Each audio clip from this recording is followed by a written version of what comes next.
Je pense qu'avec ces quelques notes, vous avez deviné de qui on va parler. Il s'agit bien entendu du personnage de Mario. À travers cette vidéo, je tenais à vous montrer toute l'histoire de Mario, de sa naissance jusqu'à aujourd'hui. Donc là, on le voit avec le nouveau film qui va venir en 2023. Et on voit donc apparaître le personnage de Mario en 1981 dans le jeu Donkey Kong sous le nom de Jumpman. Il ne s'appelait pas Mario au départ et je vais vous expliquer pourquoi. À la base, il faut savoir que Nintendo, ce sont des vendeurs de cartes qui étaient en écorce et en argile. Suite à ça, ils ont fabriqué de la carte plastifiée, puis se sont décidés tout simplement à investir le domaine du jeu vidéo par la suite. Ils ont tenté vraiment pas mal de choses. Ils ont tenté du riz instantané, ils ont tenté des poussettes, ils ont même tenté des aspirateurs autonomes, mais dans les années 80. C'était vraiment des précurseurs sur plein de choses jusqu'à arriver sur leur cible fétiche, les jeux vidéo. Il faut savoir qu'à l'époque, Nintendo USA avait ses locaux à Seattle. Et un jour, pendant une réunion, le propriétaire rentre de manière furieuse et demande des retards de paiement et les loyers sur le champ. Finalement, après discussion, il décide d'accorder un nouveau délai à la société Nintendo et il va être récompensé d'une manière très étonnante. En effet, ce propriétaire s'appelle Mario Seagal. Et Nintendo USA, à l'époque, cherche un prénom pour le personnage de Jumpman. Il l'avait provisoirement baptisé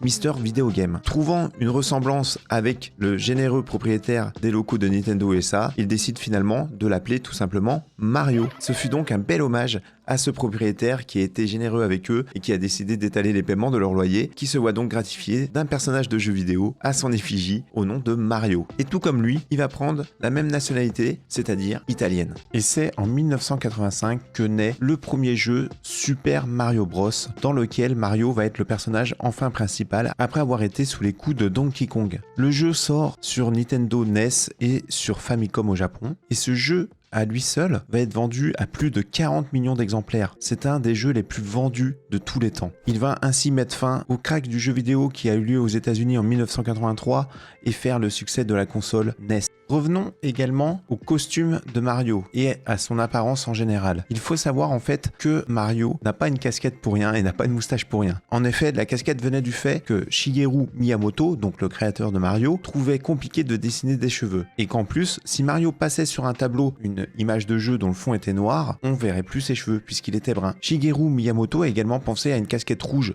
ornée d'un M rappelant le nom du personnage, de manière à ce qu'elle soit bien visible et qu'on puisse également bien retenir le nom de Mario. Quant à la moustache, elle est apparue à cause de limitations techniques. En effet, il était très compliqué de pouvoir dessiner une bouche à l'époque puisque l'élément était trop fin et donc la moustache prenait tout son sens et permettait d'éviter de dessiner une bouche. Pour la salopette, même chose, il était essentiel de la dessiner avec deux couleurs distinctes, de manière à ne pas confondre les bras avec le corps. Ça permettait de dissocier réellement les bras du corps. Mais on a parlé de la sortie en 1985, mais finalement c'est en 1988, dans la version américaine et européenne du jeu Super Mario Bros 2, que le choix des couleurs va être réellement fixé, puisqu'on va lui attribuer donc un haut rouge et une salopette bleue, et non l'inverse, ce qui était le cas dans Donkey Kong en 1981, ou dans les versions de Super Mario Bros 1 ou Super Mario Bros 2 édition japonaise, dans laquelle la salopette était quant à elle marron. Quant à l'apparence classique de Mario, ça venait d'un choix également de Miyamoto. Il souhaitait que le design soit basé sur quelqu'un d'entre guillemets normal et non pas comme un héros ou un super-héros comme on l'avait en référence avec des muscles et vraiment très grands. C'est pour cela qu'il lui a également dessiné un gros nez, un ventre rond et qu'il l'a fait de taille moyenne. Comme expliqué, Mario est d'origine italienne. On l'entend malgré tout parler en anglais quand il dit « Let's go, it's me, Mario », mais il prend un accent italien. D'ailleurs, une de ses phrases fétiches reste le « Mamma mia » et on l'entend également pendant qu'il rêve dans Mario 64 ou encore Mario vs Donkey Kong, marmonner des mots en italien tels que spaghetti, ravioli. Malgré son apparence, Mario a des super pouvoirs. En effet, il va pouvoir acquérir des fleurs qui vont lui permettre de balancer des boules de feu, ou encore dans d'autres Super Mario, pouvoir chevaucher Yoshi, son fidèle destrier. Lorsqu'il mange un champignon, cela lui permet de grandir. Lorsqu'il obtient l'étoile, cela lui permet d'avoir l'invincibilité. Et dans New Super Mario Bros sur Nintendo DS, il peut obtenir des champignons qui le permettent de devenir gigantesque, ou encore un mini champi qui à l'inverse le rend minuscule. On a également des nouveaux pouvoirs qui arrivent dans New Super Mario Bros sur Wii, lorsqu'il lui permet d'avoir la fleur de glace qui lui permet de glacer ses ennemis tout simplement. Mario va également passer par plusieurs métiers. Son métier de base était charpentier et non pas plombier, puisque dans Donkey Kong, en fait, Miyamoto l'avait imaginé en tant que charpentier. C'est plus tard, en 1983, qu'il va devenir plombier dans le jeu Mario Bros.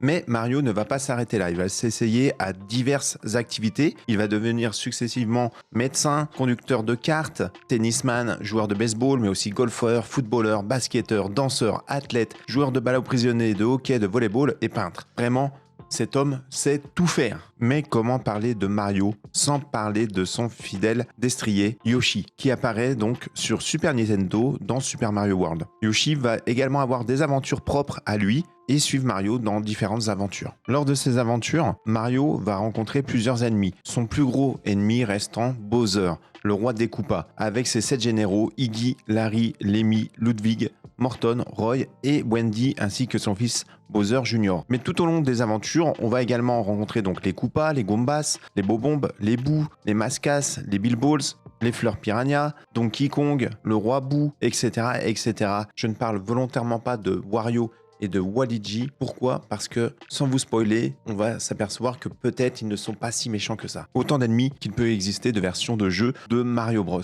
Il me fallait également parler de son frère Luigi. Donc Luigi, en fait, c'est le petit frère de Mario. Il lui ressemble physiquement, cependant ce dernier est plus grand, plus mince, moins courageux et surtout très maladroit. Malgré tout, il a d'autres pouvoirs, il est plus léger, cela lui permet de sauter plus haut dans de nombreux jeux. Il porte des vêtements verts et bleu marine et Nintendo lui a également dédié toute une série de jeux avec les Luigi's Mansion. Si vous ne connaissez pas Luigi's Mansion, sincèrement, je vous invite vraiment à les faire, c'est des jeux qui sont très sympathiques également. Dans le monde de Mario, on a également Toad qui est un champignon, on a tous les autres Toad qui sont les serviteurs de la princesse Peach dont Mario est follement amoureux et qu'on va sauver dans quasiment chaque épisode. Mais il y a une chose encore plus surprenante, c'est que de temps en temps, on va pouvoir jouer bébé Mario, c'est-à-dire Mario enfant. Et ce personnage, on le découvre dans Yoshi's Island. Les gens vont vraiment prendre en sympathie ce bébé Mario, qui fera bien sûr l'objet de personnages dans Mario Kart, dans Smash Bros Melee ou dans d'autres jeux de ce type. Et je tenais à finir sur une petite anecdote. Il faut savoir qu'en fait, dans le jeu Super Mario Bros sur NES, il y a une astuce qui a été découverte seulement 30 ans plus tard. En effet, la difficulté dans Super Mario, c'était qu'il n'y avait pas de sauvegarde et donc il fallait recommencer